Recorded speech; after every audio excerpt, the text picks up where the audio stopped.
What's up, ladies and gentlemen of the interwebs? Cthulhu the Dark One back with this week's review. A little bit late, but kind of got some reasons behind that. I'll go into that in the weekly wrap up here in a moment. But for now, we'll get straight to the review of the Gundam F91 Den'an Zon. Not 100% sure. There's the box for him. You can see the Gundam F91 there, the series he's from, and that's how you spell his name. So, how you pronounce it, I think it looks like Den'an Zon, and I watch a lot of anime, and that makes sense to me. So, pretty standard box, nothing too special. I will admit, I do not know pretty much, anything about the Gundam series he's from. I came across him looking for something else on Amazon, and I was like, that kind of looks like a helghast mech. Maybe it's just me, with the goggles and everything. Or kind of like the old school knight looking thing. So I got him. Nothing too spectacular. Pretty standard, little about 4-inch, I'd say, Gundam figure. It is next to a can of Coke, a little bit shorter. But much like anything from Japan, they do not suffer from, just because it's small, they lose detail or something. It's pretty bland. Gray, black. But you got like the little splotches of red in there. You get the little crest. The blue goggles, which I really like, are you can see kind of reflective-y. Little blue there. And of course red in the jets. And, sorry, my lighting got a little off there. You can actually even see the little symbol there. Little symbol on his chest. A little better look at the close detail there. Like I said, not much. As far as colors, it's pretty bland. But,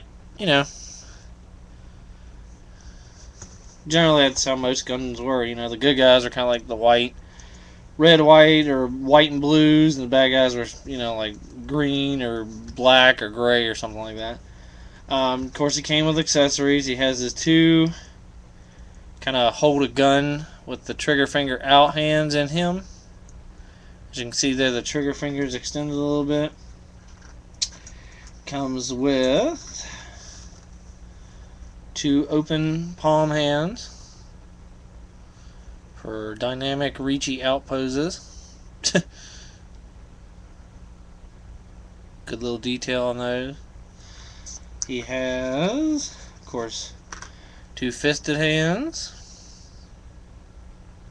Pretty standard extra hand stuff. Nothing too major. Interesting enough, you can buy, I don't know the name of them, or I meant to look it up, and I did, but I, of course, just now forgot. You can buy like a little stand. The SH Figure Arts kind of come with a stand that looks like it, the Tiger and Bunny, and it's just like a little stand that would have like a little peg off of it to kind of up and like hook in to make them look like they're flying. And interesting enough, it didn't come with the stand, but it came with this little joint piece here that you just plug in underneath there, and that enables you to plug this figure into one of those bases to give him like a flying pose. I do not have one of those bases, but I thought that was kind of cool. It came with it. He comes with his lance gun thing, which is actually 2 pieces, so you could have him just old school Black Knight it, I can't talk, and have a lance, or just have a gun, whichever you prefer your giant robots to do combat with. Man, my camera is just, it's one of the reasons my video was a day late. I tried using a new recording software to up the video quality, and it just really didn't take, and by the time it was all done, the laptop was dead. But anyway, amongst some other personal issues that I'll get into in the weekly update, but we'll focus on this figure for now. And it comes packaged with this one on his arm. Now, when I first saw him in pictures and opened him up, again, not knowing anything about the series, I actually thought this was some kind of weird, like, Tommy gun ammo barrel for his little arm blaster there, but it's actually just the energy shield, just, closed up or not on. And of course, you can swap these out, and even with the little energy shield, it has a little joint there. You can, just to account for posability of the arm, to swivel. But that was pretty cool. And onto the figure itself. About a 4-inch figure. Like I said, I mostly got it. I just really like the look. I have another one. It's kind of like, from what I understand, what my friends have told me, this is kind of like the commander of the group, as it were. And I guess I have one of the grunt soldier mechs as well. But I just really like the helmet design, the goggles. It just really reminds me of Helghast from Killzone, and I really like them. And they really never made a good Helghast figure. But anyway, the figure is fairly articulated. The head, of course, up and down. Left to right is hindered a little bit by these hoses that connect to the backpack. But, I mean, still, let's see. If you kind of fidget with it, that's about all the way to the right. They've kind of edged it up over the hose and all the way to the left. So, I mean, that's kind of a little drawback, but not too bad. I mean, you still get a good little range of motion. The shoulder is very articulated, ball joint. You can see there it kind of goes forward and back from the body a little bit, helping get the reach around stuff. That was a dirty joke.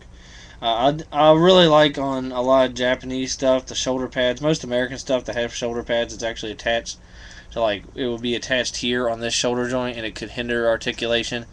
As you can see there, it's completely built aside from it. Man, my camera is just not cooperating. I apologize. I'll definitely review this, and if it's too bad, I'll redo it. But anyway, that's on its own separate joint, which can actually rotate independently. Not that you really need it to, but then standard ball jointed arm. So you get a good range of motion from the shoulder. Oops.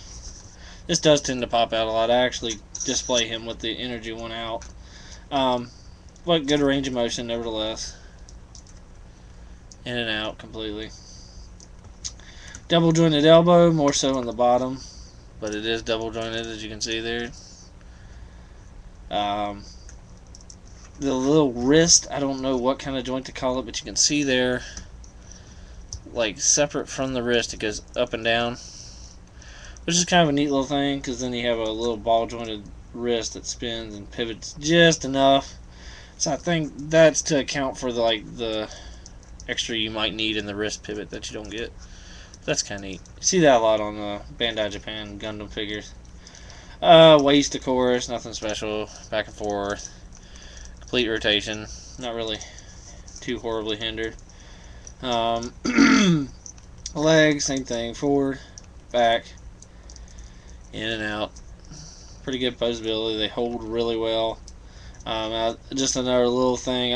Remember back in the day when Americans, we had Gundam figures, and they had these panels, and usually it was just like the front ones were posable, if that, and they would greatly hinder. On this guy, all these little panels give, so you can have posability. The only one that does not give any is the back one here, but front ones, I mean, you know, so you can get some good poses. Just a dumb little gripe, but little things make a good figure, you know. Of course, knee is double jointed, and ankle is kind of like on a ball joint, or it's actually kind of a double ball joint. It's really only hindered by the molding of the armor. Like, you can't really go directly back, but if you push it forward, you can get it pointed down pretty well. And of course, forward, pretty much like that's the max, I guess. And the little jets are kind of posable, so that's kind of cool. Just, you know. And there's actually supposed to be two back there. Aha! Little pieces. Not made for big American hands. Anyway. Has two little ones there. Now the other one I have, he has like jetpack out the wazoo, but that'll be maybe next week's review, so we'll get into that. But anyway, like I said, I just really like the general look of this guy. Don't know much about the series. One of my friends told me they're like the villains of it. But a pretty cool little figure. Grabbed him for I want to say mid-25, something like that. Before shipping. He was a Christmas present, so So anyway, I do apologize. The review this week was a day late, but I'll get into that here in a minute, a little bit more, my weekly update. So here it is, this week's review, the Gundam F91 Den'an Zon.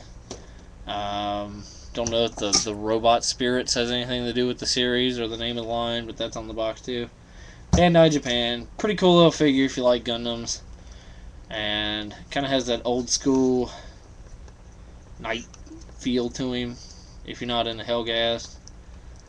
Mostly because of the lance, but pretty cool little figure. I like him.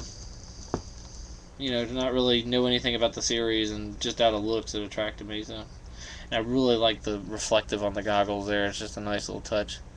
But anyway, that'll be this week's review. So stay tuned for the weekly wrap up.